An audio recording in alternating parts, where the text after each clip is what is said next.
नमस्कार, आभार, अभिनंदन, स्वागत है आप सभी का। हेलो मनी 9 मेरा सवाल है मैं हूं विपुल सिंह। कल हमने देखा काफ़ी उतार चढ़ाव बाजार में, लेकिन आज ऐसी स्थिति अभी तक तो नहीं दिखाई दे रही है और बाजार में मजबूती का आलम इस समय देखने को मिल रहा है।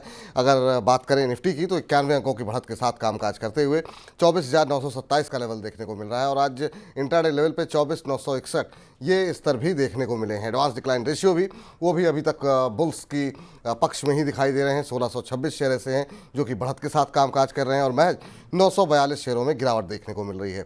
कल की तरह आज भी हम देख रहे हैं कि पीएसयू शेयरों में रौनक जो है वो बरकरार है। ये रौनक कब तक चलेगी और क्या ये रौनक मुनाफा वसूली का मौका है या फिर यहाँ पर जो है अभी थोड़ी दूरी बना लेनी चाहिए, इन तमाम पहलुओं पर बातचीत करेंगे। साथ ही खबरों वाले शेयर भी होंगे, बजेंगे स्टॉक्स में, वाह क्या IPO है सेगमेंट भी होगा, साथ ही साथ हमारा नया सेगमेंट सौदा मुनाफे का भी होगा और आखिरी में चुन चुन के सेगमेंट हमारा तो लगातार बना ही रहेगा। तो बने रहिए। आज के खास मेहमान से आपको रूबरू कराते हैं। हमारे साथ मंत्री फिनमार्ट के फाउंडर अरुण मंत्री जी जुड़ चुके हैं। सबसे पहले तो अरुण जी बहुत बहुत स्वागत आपका। बाजार डरा भी रहा है, बाजार चल भी रहा है, इन सब के बीच में जो रिटेल निवेशक, खुदरा निवेशक है वो थोड़ा सा घबरा भी रहा है। क्या करना चाहिए सर इस तरह के बाजार में? कल हमने काफ़ी वोलेटाइल सेशन देखा, 25,000 का लेवल भी टच होता हुआ दिखाई दिया करीब करीब। अभी क्या करना चाहिए? क्या बाजार में ये तेज़ी बरकरार रहेगी? क्या थोड़ा सा संभल करके चलना चाहिए? क्या सेक्टर में रोटेशन करना चाहिए? आपकी सलाह एक आम निवेशक के लिए क्या रहेगी? First of all good afternoon Vipul ji आपने सही कहा। मार्केट डेफिनेटली काफी सता रहा है। इनफैक्ट अगर आपको मैं फैक्ट बताऊं, पिछले 4 दिनों से हमको भी क्लाइंट्स को रिकमेंड करने में काफी दिक्कत हो रही है, क्योंकि क्लाइंट्स क्योंकि ओवरऑल शॉर्ट टर्म में जो भी पोजीशंस होती है डेली को पोजीशंस बदल रही है। लॉन्ग टर्म में तो कोई दिक्कत नहीं है, लॉन्ग टर्म में पोजीशंस अभी भी इंटैक्ट है, मार्केट इंटैक्ट है, कोई दिक्कत नहीं है। पर शॉर्ट टर्म में वोलेटिलिटी ज्यादा है और काफी चीजें हैं जो रोज बदल रही है, रोज कोई ना कोई न्यूज मार्केट को इम्पैक्ट कर रही है। जहां तक इंडियन मार्केट्स की बात है, टेक्निकल स्ट्रक्चर अभी भी बुलिश है। 2 से 3 बड़े इवेंट होने हैं। Bank of England, federal reserve के रेट्स की मीटिंग के आउटकम आने हैं आज और कल में, सभी आउटकम वो भी आते हुए नजर आएंगे। तो 2 बड़े इवेंट है मार्केट के लिए। रेट कट्स अगर होता है कल, रेट कट फेड की तरफ से या कमेंट्री भी अच्छी आती है तो मार्केट को अगेन एक बूस्ट मिलेगा, तो उससे मार्केट में अगेन तेजी देखने को मिल सकती है। तो ओवरऑल फिलहाल कंसोलिडेशन है। 25,000 के आसपास एक रेजिस्टेंस भी जरूर है, क्योंकि एक बड़ा लेवल है, साइकोलॉजिकल लेवल भी है और डेरिवेटिव्स के हिसाब से एक बड़ा रेजिस्टेंस भी है। तो मार्केट में कंसोलिडेशन रहेगा और स्टॉक स्पेसिफिक एक्शन ज्यादा रहेगा। तो जितना ज्यादा हो सके स्टॉक्स जो कि मोमेंटम में है, जो कि अच्छे टेक्निकल स्ट्रक्चर के साथ है, उनमें ट्रेड करें। लॉन्ग टर्म में अभी भी कोई दिक्कत नहीं है। लॉन्ग टर्म में जो भी स्टॉक्स आपने बाय करके रखे या किसी ने भी बाय करके रखे, अभी तक कोई भी फंडामेंटल चेंज नहीं है, तो उसमें कोई चेंज करने की सलाह अभी नहीं। ठीक है, तो लंबी अवधि के लिए अगर आप निवेशक हैं तो बहुत ज़्यादा चिंतित होने, घबराने की आवश्यकता नहीं है। ट्रेडर हैं तो बिल्कुल थोड़ा सा स्टॉप लॉस और टारगेट का ध्यान रखते हुए अभी रणनीति बनाएं। और बड़ी संख्या में अरुण जी आपके इंतज़ार में लोगों ने सवालों की झड़ी लगा दी है। रंजू कुमारी जी के सवाल के साथ शुरुआत करते हैं और उनका सवाल है HPCL को सेल करें या फिर होल्ड करें? कल नतीजे भी आए और आज खबर भी है क्रूड को लेकर के। क्रूड में जो है गिरावट देखने को मिल रही है। पिछले 1 महीने के अंदर करीब 8-9%, 10% के आसपास का करेक्शन आ गया है। इसके अलावा जेफरीज की तरफ से भी खबर निकल करके आई है, अपग्रेड किया गया है OMCs को। उस पर हम बजेंगे स्टॉक्स में चर्चा करेंगे। लेकिन ओवरऑल इन्होंने ये तो नहीं बताया रंजू जी ने किस भाव पे लिया है, कब तक होल्ड कर सकती हैं, लेकिन HPCL पे इससे शुरुआत करना चाहेंगे। ऑयल मार्केटिंग कंपनीज को लेकर आपका व्यू क्या है? बजेंगे स्टॉक्स में और डिटेल में चर्चा करेंगे सर।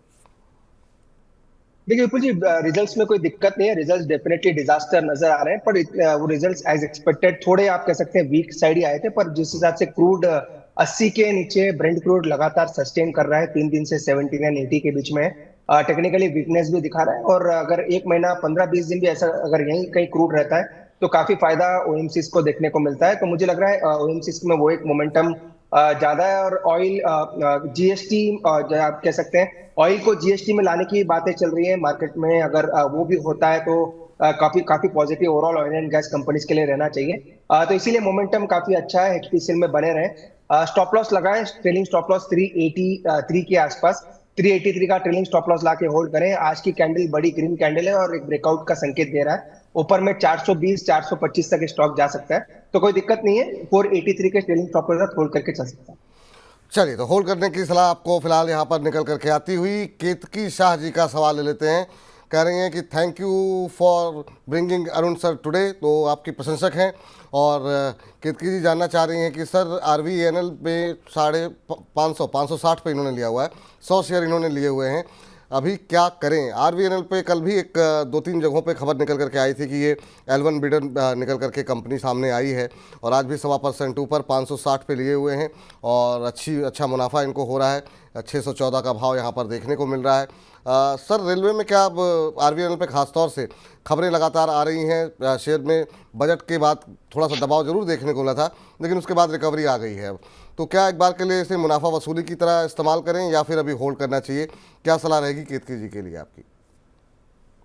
देखिए विपुल जी, अगेन फ्रेश एडिशन की सलाह मैंने पहले भी कहा, रेलवे स्टॉक्स में नहीं है। रेलवे स्टॉक्स में अगर ऊपर के लेवल्स मिलते हैं तो एक बार का प्रॉफिट बुक करना चाहिए, क्योंकि कोई बड़ा ट्रिगर अब मार्केट के लिए या ओवरऑल सेक्टर के लिए नहीं है। पर आरवीएनएल एक एक्सेप्शन है। आरवीएनएल में काफी ऑर्डर्स इनफ्लो आपको आते हुए नजर आते हैं। जैसे कि आपने कहा, कल भी एक 450-500 करोड़ का ऑर्डर में L1 घोषित हुए। L1 होते हैं तो मोस्टली उनका ऑर्डर उनको ही मिलता है, तो 450-500 करोड़ का ऑर्डर कल भी देखने को मिला। और MSCI में इसका एडिशन भी बाकी है, जो कि एक्सपेक्टेशन है कि MSCI का इसका वेटेज या फिर फ्रेश एडिशन स्टॉक का देखने को मिल सकता है, इसीलिए पॉजिटिव मोमेंटम जारी है।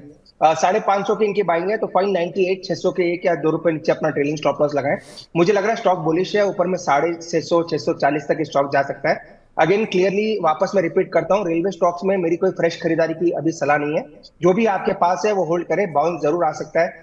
कल राइट्स की बोर्ड की मीटिंग है, राइट्स के रिजल्ट आने और बोनस डिक्लेरेशन का भी बात राइट्स में चल रहा है, तो और थोड़ा मोमेंटम रेलवे में है, इसलिए होल्ड करें। फ्रेश खरीदारी की राय नहीं है। और जहां तक आरबीएनएल की बात है, 598 के ट्रेलिंग स्टॉप लॉस होल्ड करें, 640 से 650 का ओपन में टारगेट रहे।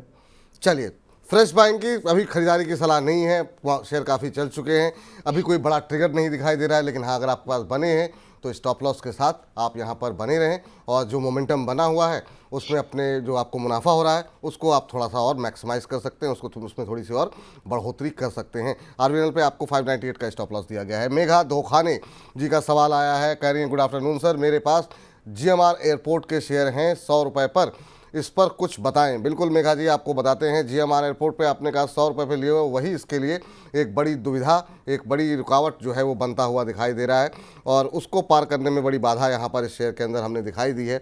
आज भी अगर हम देखें तो 1% जरूर ऊपर है, लेकिन वही 98 रुपये के भाव पर चल रहा है।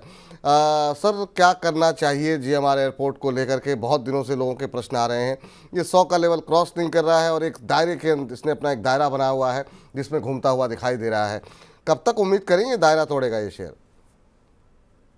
विपुल जी, अगेन 95 से 100 आपने सही कहा, 95 से 100 के बीच में कंटिन्यूस ये स्टॉक ट्रेड कर रहा है। काफी फ्रस्ट्रेशन भी होता है जब भी कोई आपको एक हाईली वोलेटाइल स्टॉक या हाईली टेल का फेवरेट स्टॉक आपको एक कंसोलिडेशन में नजर आता है। इसलिए नई खरीदारी की राय तो नहीं है। 100 के ऊपर निकलेगा तो फ्रेश खरीदारी जरूर कर सकते हैं। ओवरऑल यूजुअली ये स्टॉक बैंड में भी चला जाता है, तो 100 के ऊपर इसको बाई करना है। 100 के आसपास की इनकी बाइंग है। नीचे में 95 का स्टॉप लॉस मेंटेन करें, 95 के नीचे जाएगा तो वीकनेस बढ़ सकती है।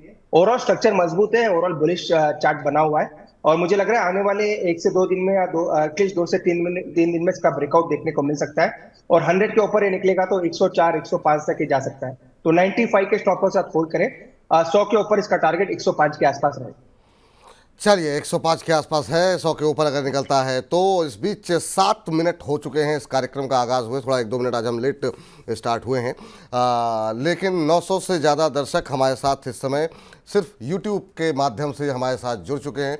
इसके अलावा हमारे ऐप पर, हमारे फेसबुक पेज पर भी बड़ी संख्या में दर्शक जुड़ रहे हैं, तो आप सभी दर्शकों का तहे दिल से शुक्रिया, और आप सभी से अनुरोध है कि जितना हो सके इस कार्यक्रम को आगे बढ़ाएं, और जितने आपके मित्रजन हैं, दोस्त हैं, ऑफिस कलीग्स हैं, परिवार के लोग हैं, उनके साथ लिंक को शेयर करें, अपने स्टेटस पर लगाएं, ताकि बड़ी से बड़ी संख्या में लोग इस कार्यक्रम से जुड़ सकें और मनी 9 के परिवार को और ज़्यादा विस्तार मिलता हुआ दिखाई दे।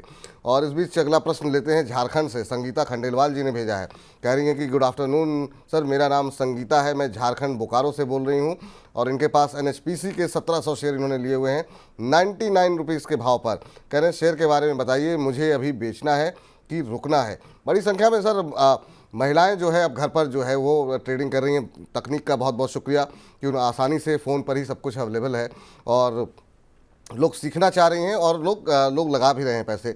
तो अभी एनएचपीसी के ऊपर ये जानना चाह रही हैं कि 1700 शेयर लिए हुए 99 के भाव पर, ये शेयर भी थोड़ा सा बीच में काफ़ी थकाया है इसने, लेकिन अब देख रहे हैं हम कि फिर से एक बार 108 की तरफ जाता हुआ दिखाई दे रहा है। 105 का लेवल आज है, आज लगभग ऑलमोस्ट फ्लैट है। क्या करना चाहिए सर? इन्होंने 100 पे लिए हुए हैं, 4-5 रुपये बन रहे हैं, अभी कहाँ तक जाता हुआ दिखाई दे रहा है? क्योंकि ऊपर जाता है तुरंत ही कोई ना कोई ऐसी खबर आ जाती है, ये दोबारा उन्हीं लेवल्स के आसपास आ जा रहा है। विपुल जी अगेन काफी बार इसकी बात हुई थी 108 से 113 ये स्टॉक यूजुअली निकालता नहीं है, और एक दो बार गया ऊपर फिर अगेन सस्टेन नहीं किया है, तो 105 106 के आसपास है। तो मुझे लग रहा है एक बार का प्रॉफिट बुक कर ले, क्योंकि नीचे से 6 साढ़े 6 रुपए इनको बन रहे हैं, और इसी के आसपास एक छोटा रेजिस्टेंस भी है 107 108 के आसपास। तो 1-1.5 रुपए रेजिस्टेंस से नीचे है, तो बेटर है, इनका रिस्क रिवॉर्ड अभी यहाँ से फेवरेबल नहीं है, तो बेटर एक बार का प्रॉफिट बुक कर ले। वापस ये स्टॉक मुझे लग रहा है 102 101 के आसपास आ सकता है, 101 के आसपास आता है तो फिर री एंटर स्टॉक में कर सकते हैं। 97 का स्टॉप लॉस रहेगा, जो कि काफी दिनों से मैं वही स्टॉप लॉस रिपीट कर रहा हूँ, तो एक बार का प्रॉफिट बुक कर ले करंट लेवल के आसपास। 100 101 के आसपास आता है तो फिर री एंट्री स्टॉक में कर सकते हैं। जी ठीक सर। और अब जरा आगे बढ़ते हैं और पुणे चलते हैं बोकारो से, और पुणे से हमारे साथ विनय जी हमारे साथ जुड़ चुके हैं, हमारे अगले दर्शक। विनय जी को नमस्कार। नमस्कार सर, कैसे हैं आप? हम बहुत अच्छे हैं सर। विनय जी आप बताइए कैसे हैं आप, और कैसा मौसम है इस समय पुणे का?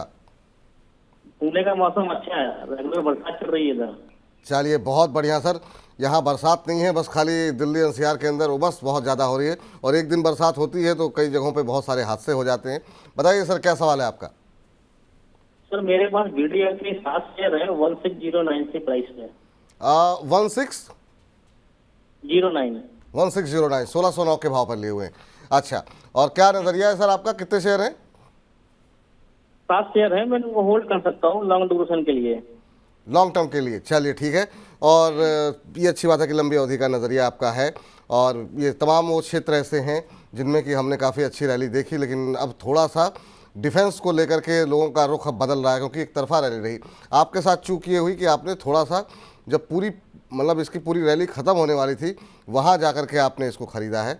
लेकिन पूछते हैं, लंबी अवधि का नज़रिया है, 1609 का भाव इनका है सर, और अब नुकसान में है, 1474 का भाव आ चुका है। ये पिछले एक महीने में करीब 8-9% का के आसपास का करेक्शन यहाँ पर आ चुका है। सभी डिफेंस शेयरों में काफ़ी रैली रही और अब पिटाई हो रही है। यहाँ पे रिकवरी की इनके उम्मीद है, या एक बार के लिए रक्षा क्षेत्र से जो लोग बने हुए हैं और जिन्होंने पीक पर जा कर के लिया, उनके लिए क्या सलाह रहेगी आपकी, और बीडीएल पे आपका व्यू? अगेन विपुल जी सेम रहा है जो रेलवे के साथ रही है, नई खरीदारी की डिफेंस में भी नहीं करना है, रेलवे में भी नहीं करना है, जितना हो सके है वो होल्ड करे, उसमें कोई दिक्कत नहीं है, स्टॉक अभी भी मजबूत है। नो डाउट करेक्शन जरूर बड़ा है, ऑलमोस्ट 250 रुपए का करेक्शन ऊपर की तरफ से देखने को मिला है, वो सभी डिफेंस स्टॉक्स में है एक्सेप्ट बीएल में रिकवरी काफी फास्ट आई है, तो मुझे लग रहा है स्टॉक में होल्ड करें। वैसे भी ज्यादा क्वांटिटी नहीं है, 7 से 8 शेयर जो मैंने सुना एग्जैक्टली, अगर वही शेयर है तो कोई दिक्कत नहीं है। अगर आप और ऐड करना चाहें तो कुछ ट्रिगर पे ऐड करेंगे, या तो रिजल्ट्स पे ऐड करेंगे, या फिर जब मोमेंटम आएगा जब ऐड करेंगे। इसलिए जो स्टॉक है उसको होल्ड करें। मुझे लग रहा है धीरे धीरे स्टॉक में मोमेंटम ऊपर की तरफ बनेगा, आपके प्राइस के आसपास भी आ सकता है। नई एडिशन की राय नहीं है, इसका रिजल्ट कैसा आएगा वो देखते हैं ये क्वार्टर में। अगर रिजल्ट अच्छा आएगा तो वहां पे ऐड करने की सोचें। चलिए, तो रिजल्ट अच्छा आएगा तो वहाँ पर ऐड करने की सलाह होगी, रिजल्ट पे देखने होगी, नज़र सबकी रहेगी। एक दर्शक हमारे साथ जुड़े हुए हैं, लेकिन उससे पहले आदर्श पांडे जी ने मनी नाइन को 100 रुपये भेजे हैं, और ये कह रहे हैं कि हेलो सर, बालू फोर्ज के टारगेट शेयर कीजिए शॉर्ट टर्म व्यू के लिहाज से। आपने पैसे लगाए हैं कि अभी लगाना चाह रहे हैं? क्योंकि आज इसमें अच्छा मोमेंटम बना हुआ है, इस शेयर पे करीब 5% 4.5% की तेज़ी है, 491 के आसपास ये शेयर ट्रेड करता हुआ इस समय दिखाई दे रहा है बालू फोर्ज का। सर अगर आप ट्रैक करते हो तो क्या सलाह रहेगी? यहाँ पर अब नया हाई बनता हुआ दिखाई दे रहा है, क्या ये शॉर्ट टर्म टारगेट जानना चाह रहे हैं? कुछ सजेशन रहेगा आपका? विपुल जी वैसे तो डीपली ट्रैक नहीं करते हैं, पर टेक्निकली अच्छा है और काफी क्वेरीज इस पे आते हैं, और काफी लोगों का इसके साथ फैसिनेटेड भी है कि वो स्टॉक्स को बाई करते रहते हैं। तो 492 के आसपास है। अगर आप छोटा चार्ट भी देखते हैं तो 410 से कंटिन्यूसली ये स्टॉक 490 495 के आसपास स्टॉक चल रहा है, तो करंट लेवल पे खरीदारी की राय तो नहीं है, पर मेरे ख्याल से इनके पास ऑलरेडी है।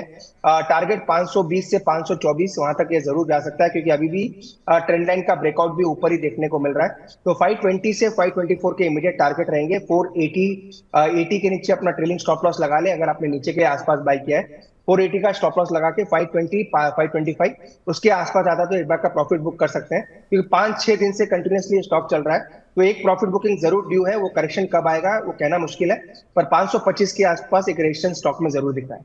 चलिए इस बीच जरा आगे बढ़ते हैं और चलते हैं, जरा शिवम सिंह जी से बातचीत कर लेते हैं। सुल्तानपुर उत्तर प्रदेश से हमारे साथ हैं। शिवम जी को नमस्कार।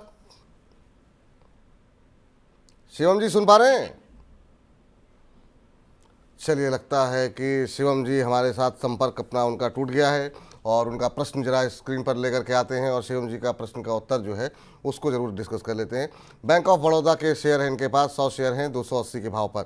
सर कल से हमने देखा बैंकों में काफ़ी अच्छा जो है एक सकारात्मक रुझान बनता हुआ दिखाई दिया। अभी तक जो नतीजे आए हैं, जो एक बहुत बड़ा कंसर्न था कि शायद बैंकों के नतीजे अच्छे नहीं रहेंगे, बहुत ख़राब नहीं रहे। मतलब अगर कुछ एक ऐसा नहीं रहा कि बहुत मतलब आउट ऑफ द बॉक्स कुछ नतीजे आए हों, लेकिन जैसे बैंक ऑफ अभी बंधन बैंक के कल नतीजे आए, काफ़ी शानदार नतीजे रहे, और भी बाकी बैंकों के मतलब बहुत निराशाजनक नहीं रहे। क्या उम्मीदें हैं बैंक जितने बैंक्स हैं उनमें अभी क्या रणनीति होनी चाहिए, क्योंकि बीच में काफ़ी सुस्ती देखने को मिली। अब क्या रिकवरी की उम्मीद कर सकते हैं?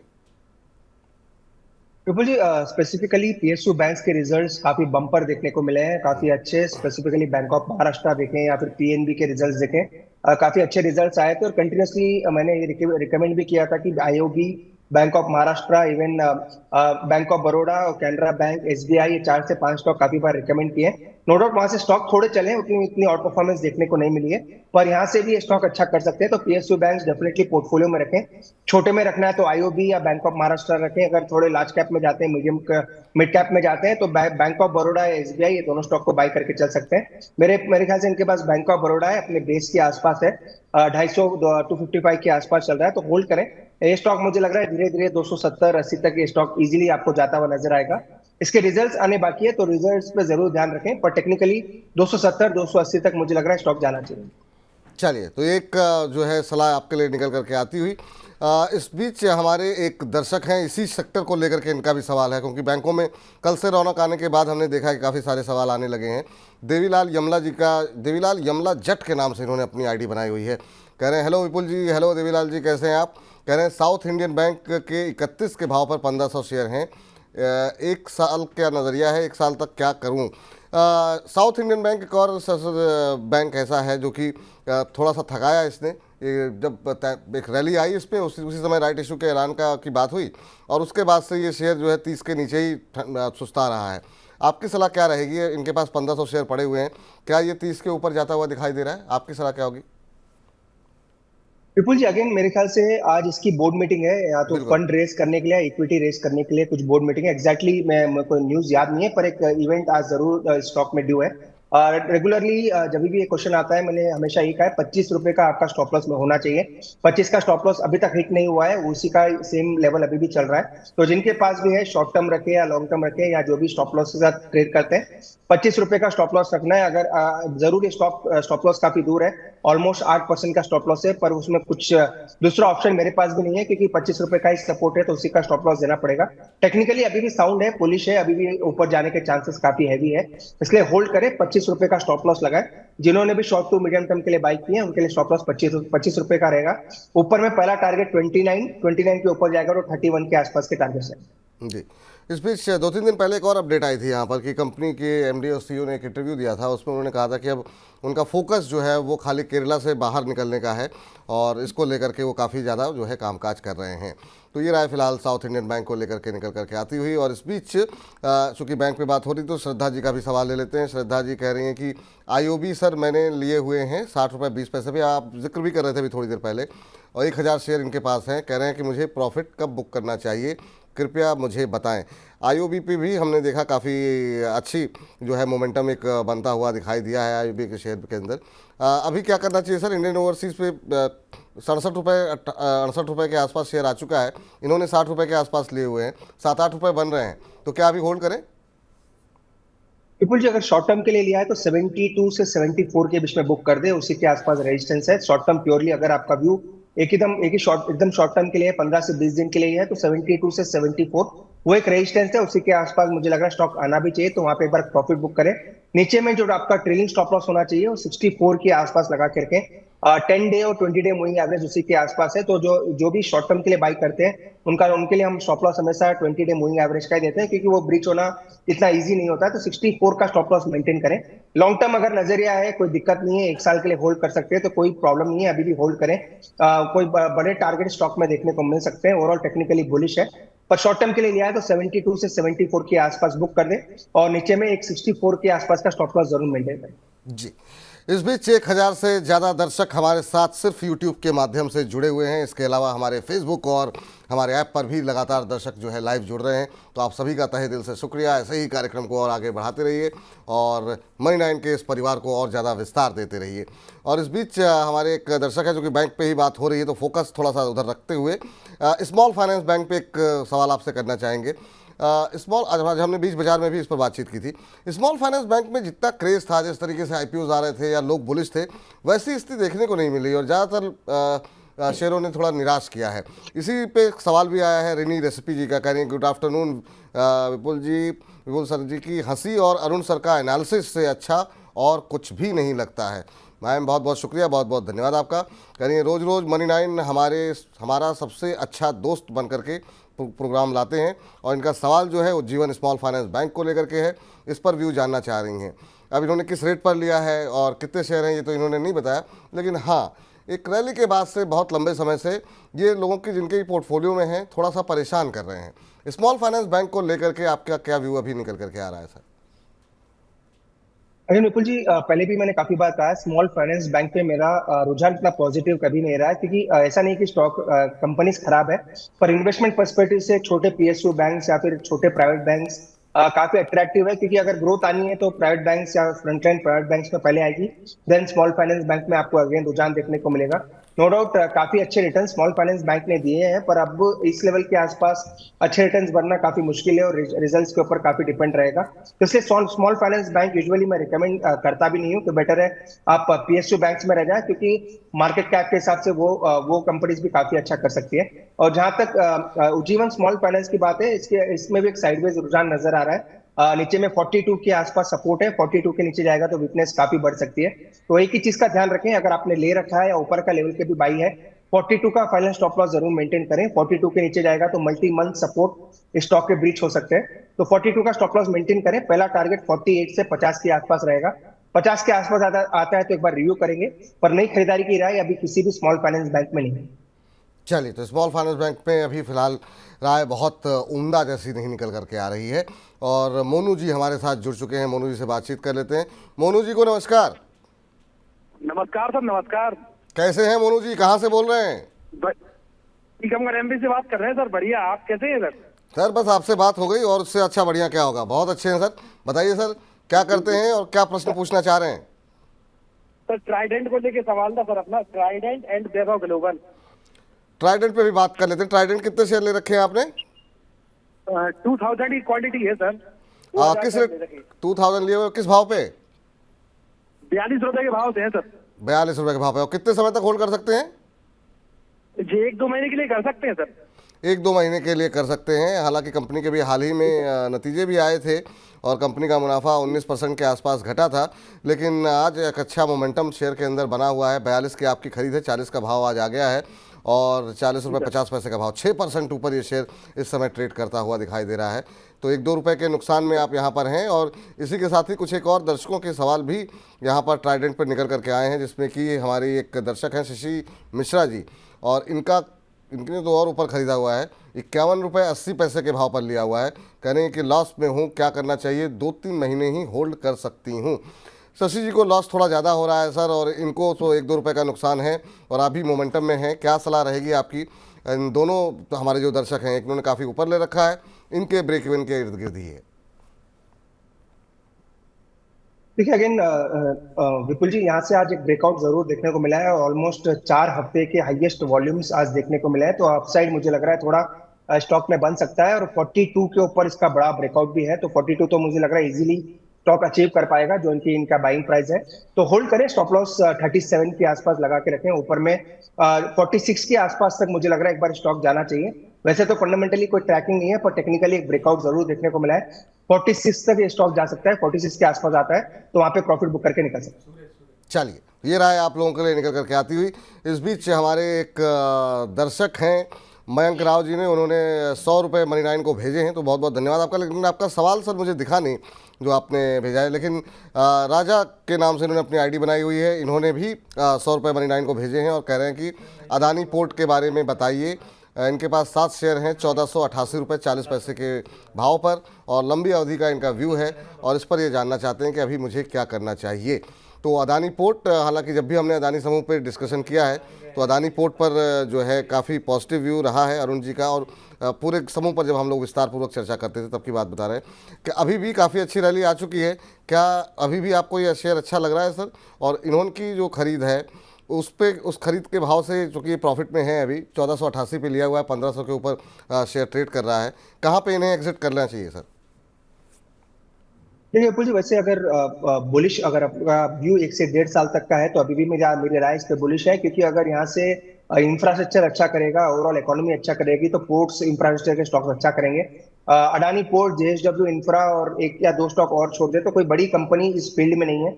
इसलिए अडानी पोर्ट में तो अगर लॉन्ग टर्म नजरिया है तो एग्जिट की राय तो नहीं है, अभी भी होल्ड करके चल सकते हैं। शॉर्ट टर्म में अगर लिया है, शॉर्ट टर्म के लिए ही बाई किया है तो प्रॉफिट बुक कर ले, उसमें कोई दूसरी राय नहीं है। पर अगर लॉन्ग टर्म रखना चाहे तो मुझे लग रहा है 1650 तक भी ये स्टॉक ऊपर के लेवल दिखा सकता है, तो लॉन्ग टर्म में कोई एग्जिट की राय नहीं है। अगर शॉर्ट टर्म के लिए लिया है तो एक बार का प्रॉफिट बुक करके निकल सकते हैं, क्योंकि शॉर्ट टर्म में वोलेटिलिटी जरूर देखने को मिलेगी, पर लॉन्ग टर्म में मुझे लग रहा है 1650-1700 तक ये स्टॉक जा सकता है। और ओवरऑल अडानी ग्रुप तक जहां तक बात है, ऑलरेडी मैंने काफी बार कहा, आपने भी अभी जिक्र किया, अडानी पोर्ट, अंबुजा, ये दोनों स्टॉक ये ओवरऑल ग्रुप में अच्छा कर सकते हैं। तो इसलिए मेरी एग्जिट की राय तो नहीं है, लॉन्ग टर्म में रखना चाहे तो डेफिनेटली रख सकते हैं। एग्जिट की राय तो नहीं है, लॉन्ग टर्म के लिए लंबी अवधि का नजरिया है तब आप रख सकते हैं, ये फिलहाल राय निकल करके आती हुई। और अदानी समूह के जो इनके पसंदीदा शेयर हैं अरुण जी के, उनमें ये शेयर शामिल है, तो यहाँ पे ये राय निकल करके आती हुई। और इस बीच अगले दर्शक का प्रश्न जो है वो हम लेते हैं, और ये हमारे एक दर्शक हैं सुमित जी के नाम से, इन्होंने अपनी आईडी बनाई है, कह रहे हैं कि big fan sir from Kolkata. तो चलिए, बहुत खूबसूरत जगह से आप हैं सर, सांस्कृतिक रूप से बड़ी विरासतें हैं कोलकाता की। कह रहे हैं 330 रुपये पर मैंने 2000 share shipping corporation of India के खरीदे हुए हैं। कह रहे हैं कि 2-3 महीने तक होल्ड कर सकता हूं, इसके बारे में थोड़ा बोलिए। थोड़ा नहीं क्यों सर, पूरा ही बोल देते हैं। शिपिंग कॉरपोरेशन ऑफ इंडिया एक और ऐसी कंपनी जो कि चर्चाओं में रही है काफ़ी ज़्यादा, और डिफेंस शेयरों में भी इसका शुमार जो है होता है, और काफ़ी अच्छा मोमेंटम भी यहाँ पर रहा है। लेकिन हाँ, अब थोड़ा सा सुस्ताता हुआ शेयर, 287 का भाव अभी यहाँ पर देखने को मिल रहा है, और आपने जिस भाव पर लिया हुआ है वो लिया हुआ है 330 पर, तो आपको यहाँ पर करीब करीब 43 रुपये पर शेयर का नुकसान हो रहा है। और इसी तरह का प्रश्न कनिका जी ने भी भेजा है, कह रही हैं कि sir good afternoon sir, Kanika from Delhi, और शिपिंग कॉरपोरेशन ऑफ इंडिया में फ्रेश बाइंग कहाँ करें? तो एक तरफ तो ख़रीदारी की सलाह मांगी जा रही है आपसे, और एक तरफ ये ठीक ठाक नुकसान में है, इन दोनों के लिए क्या सलाह रहेगी सर? और डिफेंस पर हम लोगों ने बात थोड़ी सी की थी, और उसी बात को अगर आप आगे बढ़ाना चाहें तो एक तरफ लोग खरीदना भी चाह रहे हैं, डिफेंस से अभी भी लोगों का मोह भंग नहीं हुआ है, और लोग अभी भी फ्रेश बाइंग कहाँ करनी चाहिए, अब तो इतना टूट गया खरीद लें, क्या सलाह रहेगी उन सबके लिए सर आपकी? विपुल जी, SCI की जहां तक बात है, एग्जैक्टली स्ट्रॉन्ग सपोर्ट के आसपास है। लास्ट टाइम भी मैंने 280-90 के आसपास खरीदारी की सलाह दी थी, क्योंकि एग्जैक्टली मुझे याद है सेम क्वेश्चन लास्ट वीक भी आया था अपने पास। तो 280-90 के बीच में इसको जरूर बाई करना चाहिए। 287 के आसपास ही चल रहा है, तो एग्जैक्टली बाई प्राइस के आसपास ही है, तो यहाँ पे भी बाई करके चल सकते हैं। अगर जिनका क्वेश्चन है उनकी बाइंग 325-330 के आसपास है, जो कि मैंने सुना, अगर वो एवरेज करना चाहे तो भी कर सकते हैं, क्योंकि ये एक डाइवर्समेंट टारगेट है, और अगर जब भी कोई न्यूज पॉजिटिव गवर्नमेंट की तरफ से आएगी तो इसमें रैली बड़ी देखने को मिल सकती है। एग्जैक्टली ब्रेकआउट लेवल के आसपास है, तो करंट लेवल के आसपास ऐड भी करके चल सकते हैं, या फिर आप जिनके पास ऊपर के लेवल से वो एवरेज भी करके चलें। 320-325 तक के लेवल मुझे लग रहा है वापस देखने को मिल सकते हैं। तो अच्छा डिप करेक्शन आया, तो यहाँ पे भी मुझे लग रहा है एक अच्छी एंट्री स्टॉक में देखने को मिल सकती है। चलिए, तो कनिका जी आप तो खरीदारी कर सकती हैं, ये आपके लिए सलाह है, और जो हमारे दर्शक ऊपर फंसे हुए हैं उनके लिए सलाह जो है, सुमित जी का शायद प्रश्न था, तो सुमित जी अभी नीचे आया है, तो थोड़ा थोड़ा करके आप चाहें तो ऐड कर सकते हैं, आपकी जो कॉस्ट है वो थोड़ी सी कम हो जाएगी। 330 के आसपास आपने लिए हुए हैं। अंकित हरिद्वार से है, लेकिन अंकित जरा 2 मिनट के रुक जाए, क्योंकि बात डिफेंस की हो रही है, तो थोड़ा सा इस चर्चा को एक सवाल के साथ और बढ़ा देते हैं। रक्षा क्षेत्र को लेकर के सवालों की झड़ी रहती है, रक्षा हुए, पावर हुए, इन सब को लेकर के। हिमांशु शर्मा जी का सवाल ले लेते हैं, और कह रहे हैं गुड आफ्टरनून विपुल जी और अरुण जी, तो वेरी गुड आफ्टरनून आपको भी सर। कह रहे हैं मेरे पास HL के शेयर हैं 12, और 4872 के भाव पर मैंने लिया हुआ है।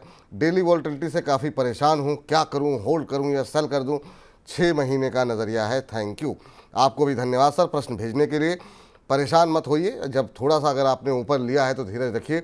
बाज़ार में जब बाज़ार में तेज़ी चल रही थी और सारे डिफेंस शेयर चल रहे थे, तब भी हमारे एक्सपर्ट यही बोल रहे थे कि बहुत सारे लोगों ने कभी गिरावट देखी नहीं है, तो हमेशा जिस पे आपने लिया है वो हमेशा चलता ही रहेगा, ये संभव नहीं है। अच्छी बात यह है कि आपने जिस भाव पर लिया है उससे ऊपर ये शेयर ट्रेड कर रहा है। बहुत लोग तो ऊपर फंसे हुए हैं और परेशान हैं। सर HL एक और ऐसा शेयर, एक तरफा रैली रही और अब करेक्शन मोड में थोड़ा सा आया है। डिफेंस में अभी क्या एग्जिट कर लें सर? क्या सलाह रहेगी डिफेंस को लेकर के, क्योंकि सवालों की झड़ी लगी हुई है और ख़ासतौर से ये BDL, BEL, HAL इन पर बहुत ज़्यादा सवाल रहते हैं। आपकी टिप्पणी सर क्या रहेगी? विपुल जी, आपका सही एकदम सही क्वेश्चन है। डिफेंस और रेलवेज पे काफी क्वेश्चंस आए थे और लगातार 2 या 3 हफ्ते से मेरी अभी भी वही सेम राय है। नई खरीदारी इन दोनों सेक्टर में नहीं करनी है। नई खरीदारी की राय कंप्लीटली नहीं है। ट्रेडिंग पर्सपेक्टिव से अलग बात है। ट्रेडिंग पर्सपेक्टिव से अगर कभी कोई कर भी लेते हैं तो अलग चीज है। लॉन्ग टर्म में अभी ऐड नहीं करना जब तक कोई फ्रेश ट्रिगर ना आ जाए। इनफैक्ट अगर ऊपर स्टॉक्स आते हैं तो एक बार का प्रॉफिट बुक भी जरूर करना चाहिए, स्पेसिफिकली रेलवे स्टॉक्स में।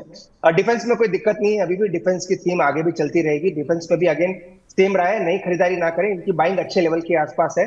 HL धीरे धीरे वापस आपको 5400 तक के भी लेवल्स दिखा देगा, तो उसमें कोई दिक्कत नहीं है। इसके रिजल्ट्स अभी आने बाकी है। BL के रिजल्ट्स अच्छे आए तो इसके भी रिजल्ट्स एक्सपेक्टेड है कि अच्छे आएंगे। तो 5400 तक मुझे लग रहा है इजीली आने वाले दिनों में तक चला जाएगा।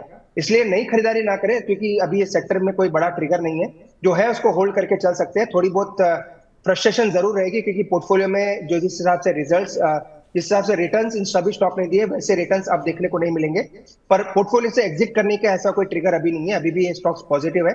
धीरे धीरे अच्छे रिटर्न्स आपको HL में भी देखने को मिल सकते हैं। इसलिए पोर्टफोलियो में बना के रखें, एग्जिट करने के लिए स्टॉक में भी नहीं। चलिए, तो पोर्टफोलियो में बना के रखें, एग्जिट की सलाह नहीं है, लेकिन हाँ फ्रेश एंट्री की भी सलाह नहीं है अभी डिफेंस के अंदर। तो जो लोग उत्साहित हो रहे हैं, थोड़ा सा अपने भावनाओं पे आप लोग नियंत्रण रखिए। जो दूसरे सेक्टर्स कौन से हो सकते हैं उस पर भी अभी थोड़ी देर में बातचीत करेंगे, लेकिन जरा अंकित जी से बातचीत कर लेते हैं। और देवभूमि उत्तराखंड से हैं हमारे साथ, हरिद्वार से। कैसे हैं अंकित जी? नमस्कार सर। प्रणाम, मैं ठीक हूँ। नमस्कार सर, प्रणाम आपको भी सर। और बताइए, हरिद्वार में इस समय कैसा मौसम है और क्या करते हैं आप हरिद्वार में? सर फिलहाल तो बहुत ज्यादा गर्मी है, क्योंकि पहले जैसा एनवायरनमेंट अब रहा नहीं है। बिल्कुल सही बात, बिल्कुल सही बात है। गर्मी तो बहुत पड़ रही है। और क्या करते हैं सर आप वहाँ पर हरिद्वार में? सर मैं एक NGO के साथ काम करता हूँ। अच्छा अच्छा, बहुत अच्छी बात है सर। अच्छे अच्छे काम कीजिए आप। और बताइए क्या प्रश्न पूछना चाह रहे हैं? सर मैंने पिछले हफ्ते एक टिप पर KCP जो सीमेंट बनाती है उसके 1000 शेयर खरीदे थे 273 में। 273 पे, ठीक है जी। तब से वो कंटिन्यू नीचे आ रहा है। फिर उसके बाद तो या मुझे होल्ड करना चाहिए या फिर क्या करूं, क्योंकि वो लॉस कंटिन्यू हो रहा है। फिर आपने जब लिया था तो क्या सोच के लिया था? किसी के कहने पर लिया था, खुद रिसर्च की थी? नहीं सर, रिसर्च तो क्या है कि मैं फ्रेशर हूँ अभी इस मार्केट में, लेकिन मैंने एक टिप पर लिया था, एक न्यूज चैनल के टिप पर। अच्छा चलिए ठीक है, आपने अब तो निवेश कर दिया है, लेकिन कोशिश ये किया कीजिए, बहुत ज़्यादा नहीं, 2-3 1-2 जो आपके पसंदीदा एनालिस्ट हों उनकी कॉल्स को, उनके एनालिसिस को खुद ऑब्जर्व कीजिए कुछ दिन तक।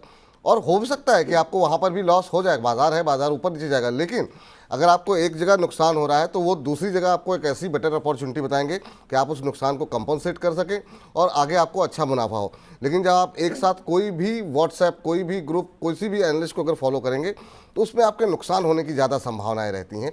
लेकिन ठीक है, KCP सीमेंट पे हम बातचीत कर लेते हैं। 500 शेयर आपने लिए हुए हैं, 273 के भाव पर आपने खरीदा हुआ है और वहाँ से 20 रुपये नीचे आ गया है, बात आपकी सही है। आज ऑलमोस्ट फ्लैट है ये शेयर ट्रेड करता हुआ।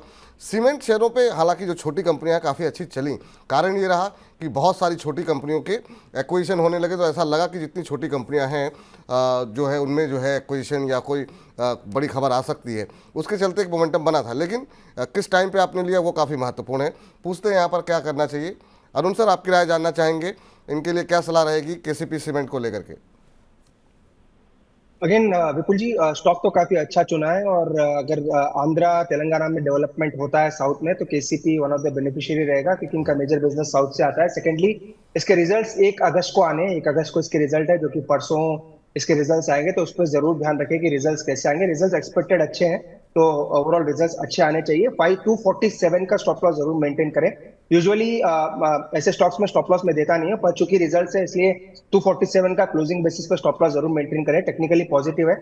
270 के आसपास इनकी बाइंग है, ज्यादा दूर नहीं है, 15 से 20 रुपए यूजुअली इसमें एक बड़ा मूव काफी काफी बार देखने को मिलता है, तो वो प्राइस जरूर आ सकते हैं, पर स्टॉप लॉस जरूर मेंटेन करें 247 के आसपास। टेक्निकली बुलिश है, अपने प्राइसेस के ऊपर ही जरूर जा सकता है। स्टॉप लॉस लगा के रखें और रिजल्ट्स का ध्यान रखें। अगर रिजल्ट्स अच्छे आते हैं तो मुझे लग रहा है अच्छा मूव आना चाहिए। टेक्निकली पॉजिटिव है, इसलिए एग्जिट की सलाह अभी नहीं है। 247 का स्टॉप लॉस मेंटेन करके चलें। चलिए, तकनीकी रूप से पॉजिटिव है। अब 1 तारीख को नतीजे आने वाले हैं, नतीजों का वेट कीजिए। और इस बीच एक हमारे दर्शक हैं, इन्होंने जेनित्सु प्लेस के नाम से अपनी आईडी बनाई हुई है। बड़ा कठिन नाम आपने रखा है। हालांकि इन्होंने अपना नाम बताया फिर कि सोनिया जी हैं और कह रही हैं कि एनटीपीसी में फ्रेश एंट्री करनी है, कब कर सकते हैं एनटीपीसी पे। हालांकि अभी एक आज खबर भी है, वो हम बजिंग में डिस्कस करेंगे। और पावर क्षेत्र पर थोड़ा सा एक और चर्चा हो जाए। सर, सोनिया जी एनटीपीसी में फ्रेश एंट्री करना चाह रही हैं।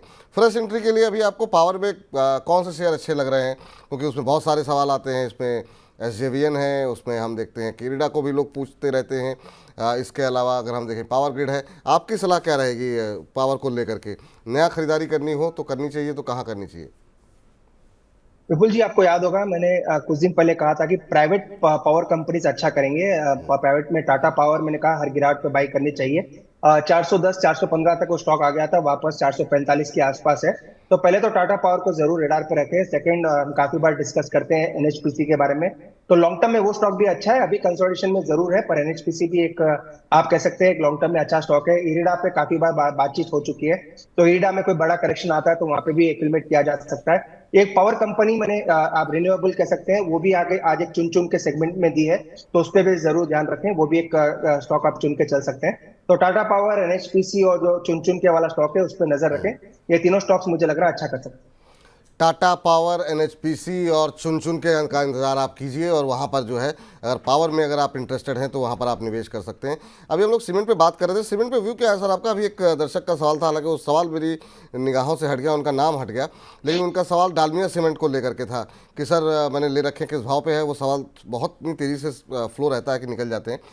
जो छोटी कंपनियां हैं सर, उसमें क्या व्यू अभी अपनाना चाहिए? सीमेंट को लेकर के आपका भविष्य कैसा आपको दिखाई दे रहा है? और डालमिया सीमेंट को ये जानना चाहते हैं कि क्या करना चाहिए, आप अगर टिप्पणी करना चाहें तो।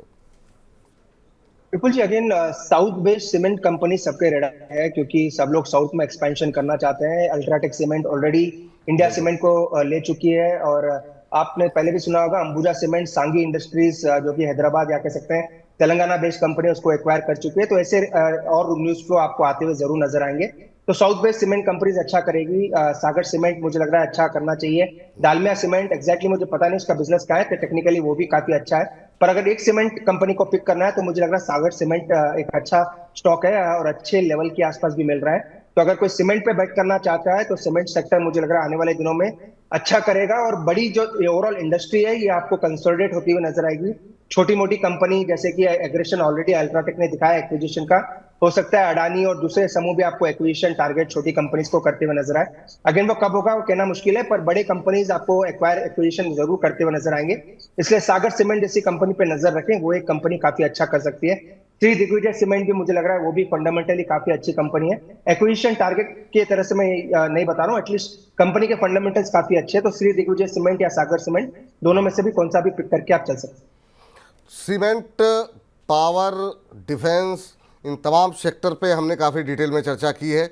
तो जो लोग फिर से वही सवाल आ रहे हैं तो उन सबसे निवेदन है कि कार्यक्रम को फिर से एक बार रिपीट करके देखिएगा।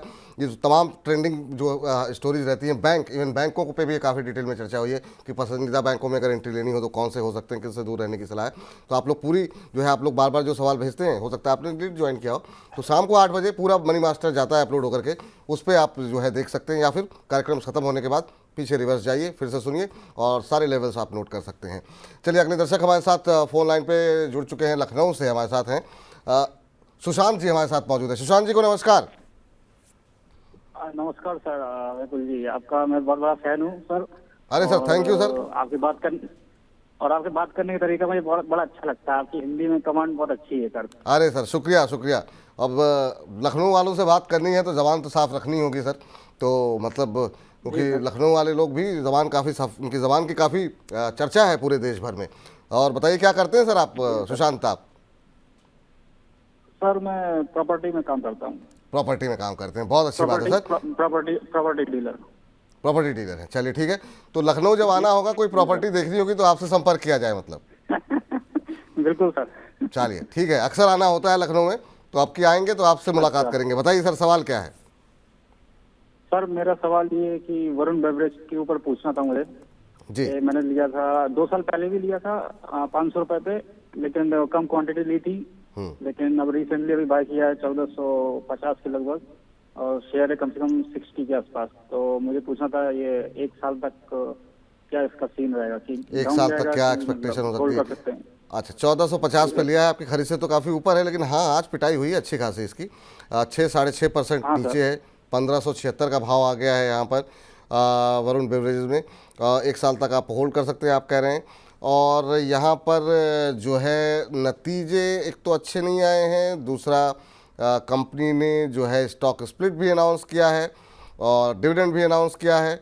तो ये नतीजों का असर यहाँ पर देखने को मिल रहा है, जिसकी वजह से आज थोड़ी सी पिटाई यहाँ पर हो रही है। एक तरफा अच्छी रैली भी देखने को मिली थी। सर 1 साल तक होल्ड कर सकते हैं, 2:5 का स्टॉक स्प्लिट कंपनी ने अनाउंस किया है। आपकी सलाह क्या रहेगी वरुण बेवरेज पे? Vipul ji, one of the fundamentally strong company है। वैल्यूएशंस जरूर आप कह सकते हैं मार्केट एक्सपेक्ट, मार्केट ओवरऑल अगर आप कंसेंसस निकालते हैं तो थोड़े स्ट्रेच्ड है। रिजल्ट्स थोड़े ठीक ठाक आए थे और उसका इनिशियल रिएक्शन देखने को मिल रहा है, पर तकनीकल तौर पर अभी भी बुलिश है। फंडामेंटली कंपनी भी काफी स्ट्रॉन्ग है, तो एग्जिट करने की राय नहीं है। स्टॉक स्प्लिट होता है तो उसमें भी पार्टिसिपेट जरूर करें, ओवरऑल लॉन्ग टर्म के लिए पोर्टफोलियो में बना के रखें। स्टॉक स्प्लिट और रिजल्ट दोनों ही भी अभी आ चुके हैं, एग्जैक्ट डेटा मेरे पास नहीं है, पर ओवरऑल कंपनी फंडामेंटली काफी अच्छी है, इसलिए एग्जिट करने की राय नहीं है। वैसे ही बाई प्राइस इनका काफी नीचे का है, तो होल्ड करके चले, पोर्टफोलियो में रखें और स्टॉक स्प्लिट होने के बाद भी स्टॉक को पोर्टफोलियो में बना के रखें। आने वाले दिनों में भी अच्छा रिटर्न स्टॉक में देखने को मिल सकता है। चलिए, बजरिंग स्टॉक का रुख करें उससे पहले पूजा छेड़ा जी का सवाल ले लेते हैं चलते चलते, और खैर सवाल अभी और भी लेंगे, लेकिन अभी आईपीओ सेगमेंट बाकी है, बजरिंग स्टॉक शामिल है। पूजा छेड़ा जी कह रही हैं, hi sir, thank you so much, आप पहले भी हमारे आंसर बता चुके हैं। थैंक यू मैम, आप तो कम से कम मान रही हैं, वरना बहुत लोग कहते हैं कि सवाल ही नहीं लेते हैं। कह रहे हैं कि सर IRFC, इरडा, SJVN और NLC कौन सा फ्रेश जिसमें बाइंग?